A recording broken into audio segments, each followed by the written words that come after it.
précisément, Colline, de quoi est-ce qu'il s'agit, la voie du Tao? Qu'est-ce que c'est précisément? Eh bien, je parle de notre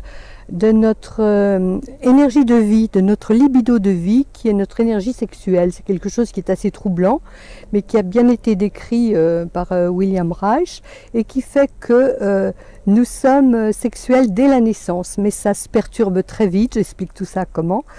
Et le fait est de rester extatique et orgastique dans tout le corps.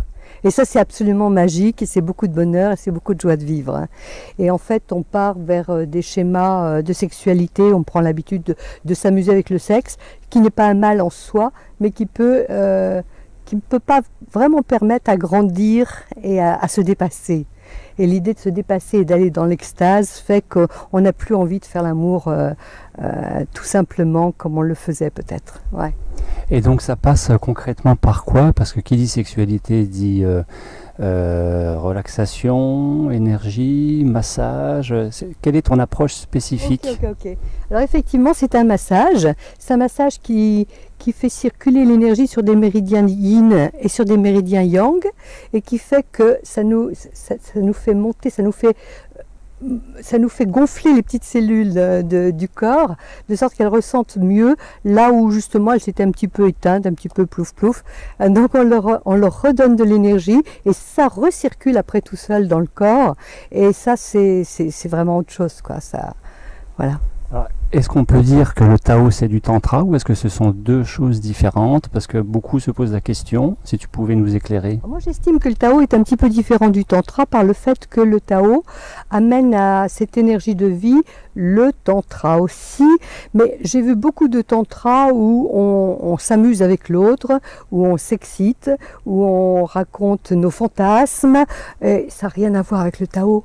Ça n'a rien à voir avec le Tao, parce que le Tao, il est déjà dans nos cellules, il est déjà dans notre corps. Donc l'idée, c'est de reprendre l'engagement et de le refaire fonctionner, quoi. Donc moi maintenant, je suis à fond pour le Tao. Autrement dit, à fond pour la vie. À fond pour la vie, merci Gabriel. Dans cette approche particulière qui a peut-être qui prend ses origines plutôt en Orient, en Occident. C'est en Chine.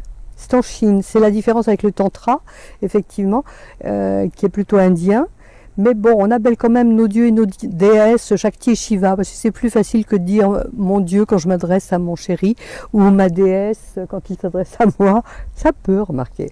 Donc, moi je fais un peu un melting pot de cela, parce que je ne suis pas fermée, mais c'est de Chine. Et ça a été arrêté par les nouvelles civilisations chinoises qui ont fait que c'était plus trop possible de faire du Tao.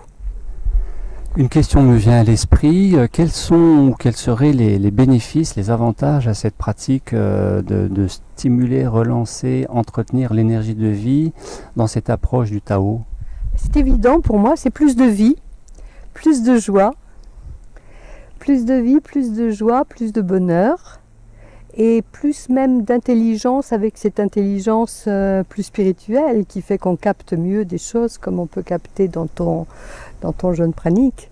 Et ça, c'est fort intéressant, quoi. Il arrive un moment, bon, voilà, là, ici, en bas, on l'a vécu, mais à un moment, on a envie un peu de s'élever.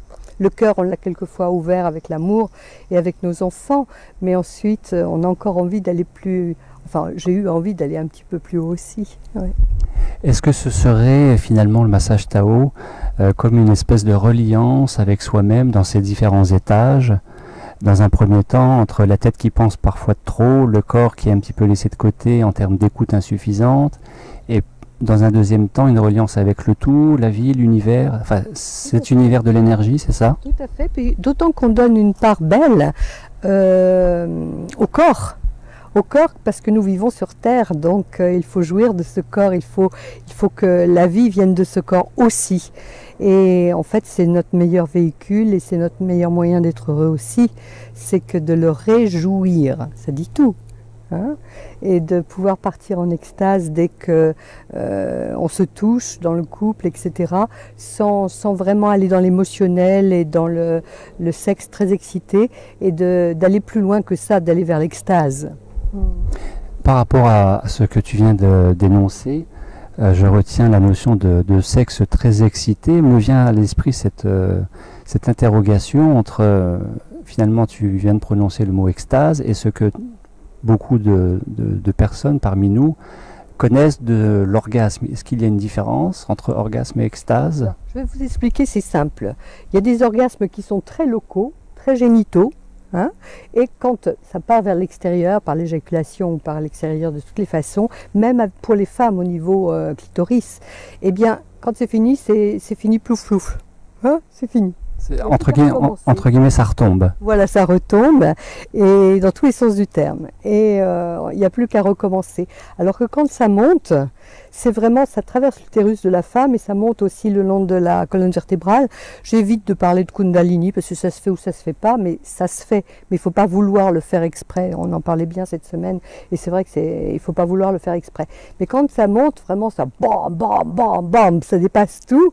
Et c'est vraiment à la fois des couleurs, des idées, du rire, des pleurs. C'est de tout. C'est une décharge absolument extraordinaire qui fait que ça peut durer et perdurer dans le temps. C'est comme si ça avait illuminé des cellules du corps et de l'esprit et du cœur. Donc c'est quand même beaucoup de joie et beaucoup de bonheur, ça. En tout cas, personnellement, c'est réjouissant dans ton beau château, ta belle maison, ta belle résidence. On est très bien à Avignon, c'est un climat fabuleux. On se sent et très bien et très serein chez toi. C'est très certainement l'énergie du Tao qui s'exprime aussi au travers de toi.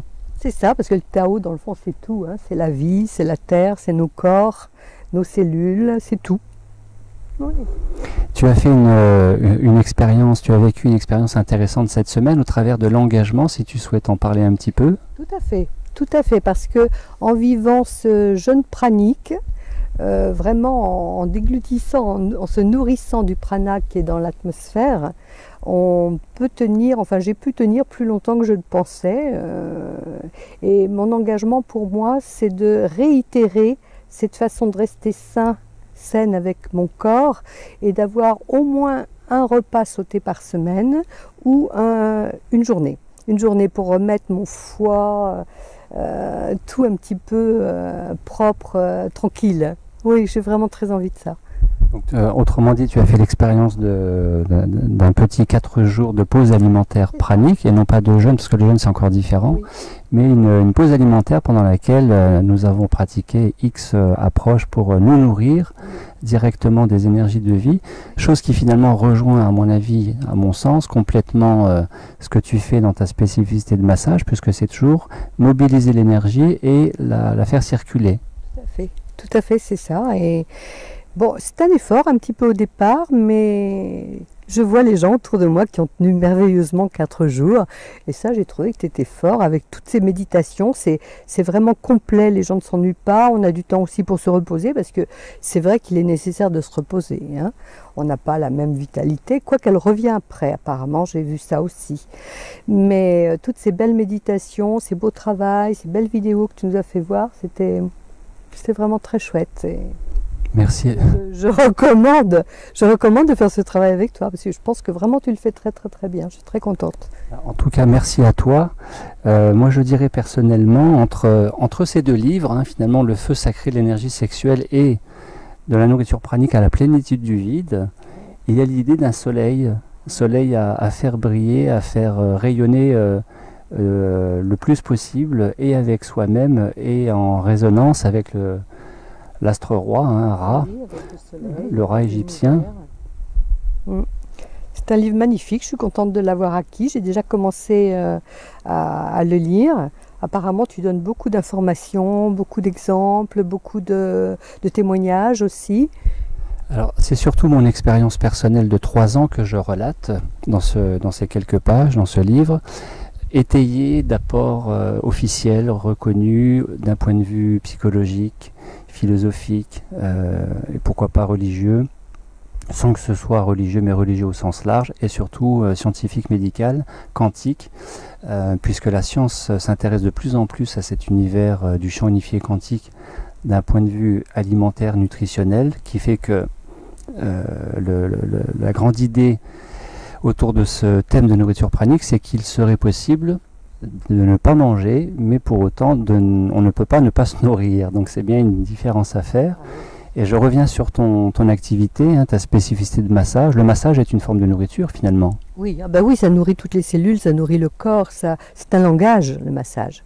C'est un langage, ça parle vraiment à nouveau à toutes nos cellules, puis à notre âme, à notre être, parce que c'est le contact au plus profond, quoi. On passe différentes couches dans le massage. Eh bien Colline, je te remercie. Merci à vous de nous avoir écoutés et puis à très bientôt pour d'autres rencontres.